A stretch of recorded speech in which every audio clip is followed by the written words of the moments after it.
Ever feel that way? Like you know you're capable of so much more, that there's this other version of yourself you want to be, but you just can't seem to bridge the gap? Well, that's exactly what we're digging into today with James Clear's Atomic Habits. We're going to see how reaching our potential isn't about these massive, heroic efforts. It's actually about the tiny, almost invisible choices we make every single day. And it all kicks off with a story. And trust me, it's a brutal one. So that's a direct quote from James Clear. He's talking about what happened after a high school baseball accident. A stray bat, boom, hit him square in the face. And we're not talking about just a minor injury here. This was a life-altering, put him in a medically induced coma kind of event. I mean, this was absolute rock bottom. And his recovery? Man, it was slow. It was painful. Can you even imagine that? Waking up from a coma, only to find you've got double vision and one of your eyes is literally bulging? It took 8 long months just to get clear to drive a car again. And the kicker? He finally gets back to the baseball field, the one thing that was his entire life, and he gets cut from the varsity team. Humiliating. His dream of playing professionally just felt gone. But this is where the real story starts. He gets to Denison University, and it's a total fresh start. And you know what he did? Instead of getting paralyzed by this huge, overwhelming goal of becoming a great baseball player again, he shifted his focus. He decided to focus on the one thing he could control, his daily habits. And the habits he started with, they were incredibly simple. Going to bed early, keeping his room tidy. See? None of this was about baseball, not directly. It was all about regaining a sense of control. And that small feeling of order, that little spark of confidence, it started to ripple out into everything else. Suddenly, he's acing his classes, he's getting stronger in the gym, and slowly, bit by bit, he was rebuilding his entire life from the ground up. So that whole experience, that's what led him to the core idea of this entire book. The incredible, almost magical power of just getting a tiny bit better consistently. 1%. That's it. It sounds like basically nothing, doesn't it? But here's the crazy part. Clear does the math. If you can get just 1% better every single day for a year, you don't end up 365% better. No, you end up 37 times better. It's like compound interest but for your life. These little gains don't just add up, they multiply like crazy. Okay, here's a great way to think about it. Imagine a plane taking off from LA headed to New York City, right? Now, what if the pilot just nudges the nose of the plane just 3.5 degrees south? I mean, at takeoff, you would never, ever notice it. But by the time that plane lands, it's not in New York, it's in Washington, D.C. That's what your daily habits are. They're that tiny shift in your trajectory that leads you to a completely different destination down the road.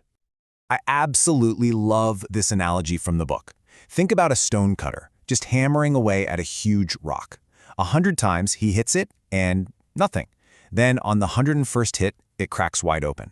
Now, was it that last hit that did it? Of course not. It was all the hits that came before it, the ones that looked like they were doing absolutely nothing. That's your daily habits. They're those hammer blows. Okay, so we get it. We get why these tiny habits are so important. But the big question is, how? How do we actually build them and make them stick? Well, thankfully, Clear gives us a super simple, really memorable framework for basically engineering our own behavior. And here they are, the 4 laws of behavior change. To build a good habit, you just follow these 4 steps. 1. Make it obvious. 2. Make it attractive. 3. Make it easy. And 4. Make it satisfying. And what if you want to break a bad habit? Simple. You just flip it on its head, make it invisible, unattractive, difficult, and unsatisfying. It's a pretty elegant system when you think about it. So let's take a look at an example for that second law, make it attractive.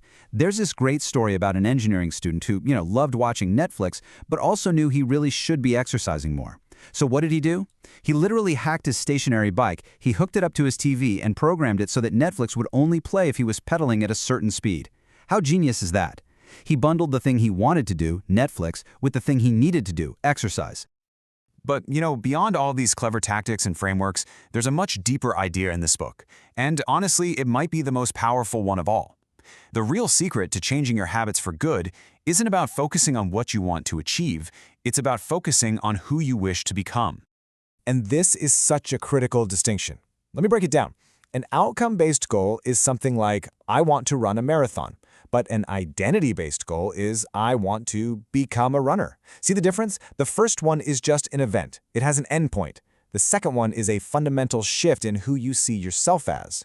And the best part is, every single time you lace up your shoes and go for a run, even if it's just around the block, you are casting a vote for that new identity. The book has this perfect example. Imagine someone offers a cigarette to a person who's trying to quit. They might say, "Oh, no thanks, I'm trying to quit." But someone who has actually shifted their identity, they say something different. They say, "No thanks, I'm not a smoker." You feel that difference? The first person is still fighting a battle.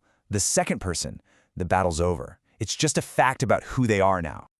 All right, so I know what you might be thinking. This all sounds great in theory, but where do you even start?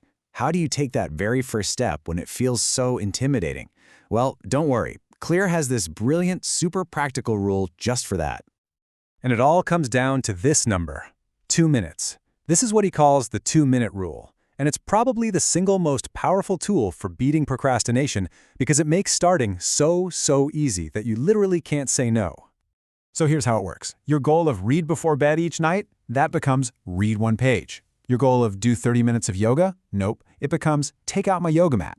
The point is to master the art of just showing up. The legendary choreographer Twyla Tharp had this ritual. Every morning, she'd wake up and hail a cab to go to the gym. And she always said the real habit wasn't the 2-hour workout. The habit was just hailing the cab.